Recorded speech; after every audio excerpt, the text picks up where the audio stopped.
একজন 6 মাস 4 মাস 3 বছর একটা কোর্স করে নামের আগে ডাক্তার লিখতেছে, এটা তো হইতে পারে না। দর্শক, ডেইলি ক্যাম্পাসের সরাসরি সম্প্রচারে আপনাদের সবাইকে স্বাগতম। আপনাদের সাথে রয়েছি আমি সাদিয়া আক্তার।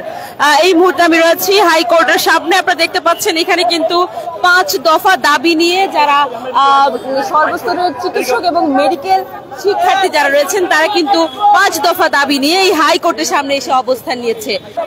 ডাক্তার লিখতে হলে তো আপনাকে ন্যূনতম যোগ্যতা অর্জন করতে হবে। আপনি যাবেন একজন 6 মাস 3 মাস 4 বছর আগে যে এসএসসি পাস করে ঠিকমতো, তার সামনে যাবেন, তার ছুরি কাছে নিয়ে বসবেন, আপনি বসতে পারবেন? তাদের মূল ইয়া কি? তারা বলে আমাদের হাত জোস আছে, আমাদের অভিজ্ঞতা আছে। অভিজ্ঞতা অর্জন আপনার সার্টিফিকেট অর্জন করতে হবে আগে। আপনার তারা শুরুতে যায় কি করে, অ্যান্টিবায়োটিক স্টেরয়েড সবগুলোকে দিয়ে দেয়। তারা ডাক্তার রোগী মনে কি করে, আরে ডাক্তার তো সেই ভালো ডাক্তার, কিন্তু তারা যে কি ক্ষতি করতেছে রোগীর সেটা তো রোগী বুঝতেছে না।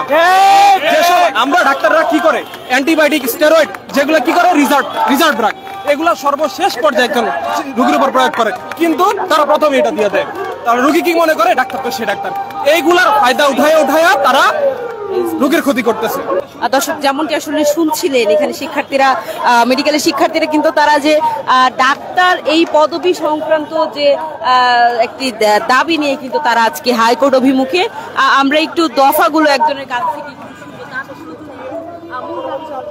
আচ্ছা, আজকে আমরা মূলত বাংলাদেশের সকল সরকারি বেসরকারি মেডিকেল কলেজের যারা মেডিকেল স্টুডেন্টস আছে এবং ইন্টার্ন চিকিৎসকরা সবাই মিলে ডাক্তার্স মুভমেন্ট ফর জাস্টিস এই ব্যানারে আমরা এখানে এসেছি এবং আমরা প্রত্যেকটি সহ মেডিকেল থেকে 5টা দফা নিয়ে মূলত আমরা আজকে এখানে হাইকোর্টের সামনে এসেছি। কারণ আজকে আমাদের যে ডাক্তারদের জন্য, যে ডাক্তারদের বিপক্ষে যে 2010 সালে যে রিটটি করা আছে, যে ডাক্তারের নামের আগে এমবিবিএস ধারী যে শুধুমাত্র ন্যূনতম এমবিবিএস এবং বিডিএস ছাড়া অন্য কেউ নামের আগে ডাক্তার পদবিটি ব্যবহার করতে পারবে না, সেই রিটটির আজকে শুনানি হওয়ার কথা।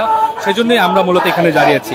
এছাড়া আমাদের যে 5 দফা দাবি, তার মধ্যে আছে যে দেশের একমাত্র ন্যূনতম এমবিবিএস এবং বিডিএস ডিগ্রিধারী ছাড়া কেউ বিএমএস, মেডিকেল সহকারী এবং অন্য যে কেউ ডাক্তার নামের আগে ডাক্তার পদবি ব্যবহার করতে পারবে না। এটি আমাদের প্রথম দাবি। দ্বিতীয় দাবি হচ্ছে বাংলাদেশের নিরাপদ স্বাস্থ্য সুরক্ষা নিশ্চিত করা। তার মানে ডাক্তারদের প্রত্যেকটি হসপিটালে উপজেলা জেলা পর্যায়ে নিরাপদ স্বাস্থ্য সুরক্ষা এবং ডাক্তারদের নিরাপত্তা নিশ্চিত করা আমাদের দ্বিতীয় দাবি। তৃতীয় দাবির মধ্যে আরো আমাদের মধ্যে দাবি রয়েছে বিসিএস এর সময়সীমা বাড়ানো, যা ডাক্তারদের জন্য এই বৈষম্যহীন সমাজে বর্তমানে অবস্থানেই আছে। আসলে আমরা যেমনটি দেখছি শিক্ষার্থীরা বিভিন্ন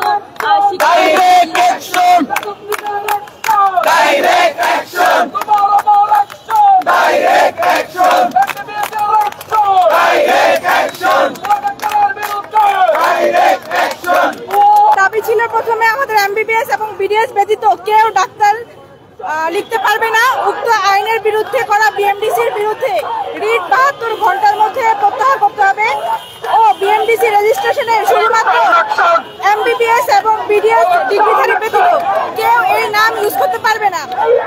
2 নম্বরে ছিল আমাদের উন্নত বিশ্বের চিকিৎসা ব্যবস্থার জন্য সামঞ্জস্যপূর্ণ ওটিসি ড্রাগ লিস্ট, যেগুলো আমরা আমাদের কাউন্টারগুলোতে পাই, সেই ড্রাগগুলো কেউ ব্যবহার করতে পারবে না রেজিস্টার্ড ডাক্তার ব্যতীত, এবং সেই রেজিস্টার্ড ডাক্তাররা যারা এমবিবিএস এবং বিডিএস ধারী তারাই শুধুমাত্র।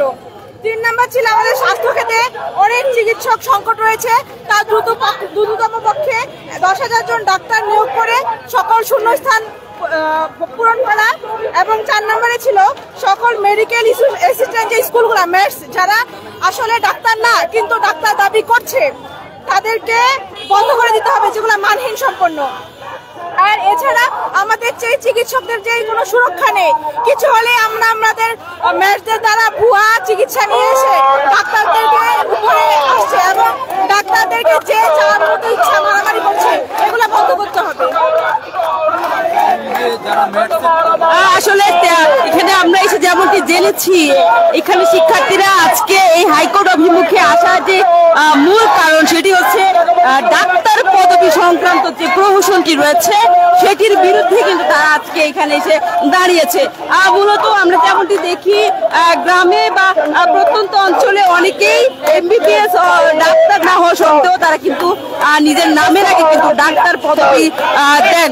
সেটি প্রহসনের বিরুদ্ধে কিন্তু শিক্ষার্থীরা এসে আজকে এই শহীদ মিনার থেকে কিন্তু হাইকোর্ট অভিমুখে এসে এই মুহূর্তে হাইকোর্টের যে গেটটি রয়েছে এই গেটের বাইরে কিন্তু তারা দাঁড়িয়ে আছে। আমরা দেখছি দেখতে পাচ্ছেন এখানে বিভিন্ন মেডিকেল থেকে কিন্তু শিক্ষার্থীরা এসেছেন এবং তাদের যে দাবি দেওয়া সেটি কিন্তু তারা পেশ করছেন।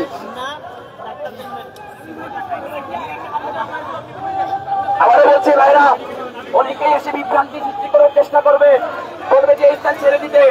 আমাদের বক্তব্য এখানে কিন্তু আইন শৃঙ্খলা রক্ষাকারী বাহিনী যারা আছেন তারা কিন্তু তৎপর অবস্থানে আছে, অর্থাৎ তারা যে মূল ফটকটি রয়েছে ফটকের বাইরে কিন্তু তারা এসে দাঁড়িয়ে আছে যাতে করে কোনো ধরনের অনাকাঙ্ক্ষিত ঘটনা আসলে না ঘটে, তার জন্য কিন্তু আইন শৃঙ্খলা রক্ষাকারী বাহিনী এখানে তৎপর অবস্থানে আছে। এবং অপর পাশে যদি আপনাদের একটু দেখাই, এখানে শিক্ষার্থীরা এসে দাঁড়িয়েছে, তাদের এই 5 দফা দাবি কিন্তু তারা এই হাইকোর্টের সামনে এসে প্রস্তাবনাগুলো তারা তাদের স্লোগানে কিন্তু সেগুলো বলছে, যেমনটি আসলে আমরা দেখছি। এখানে মেডিকেলের সাধারণ শিক্ষার্থী এবং যারা তাদের শিক্ষক রয়েছেন তারাও কিন্তু তাদের এই অবস্থান কর্মসূচিতে কিন্তু এসেছেন।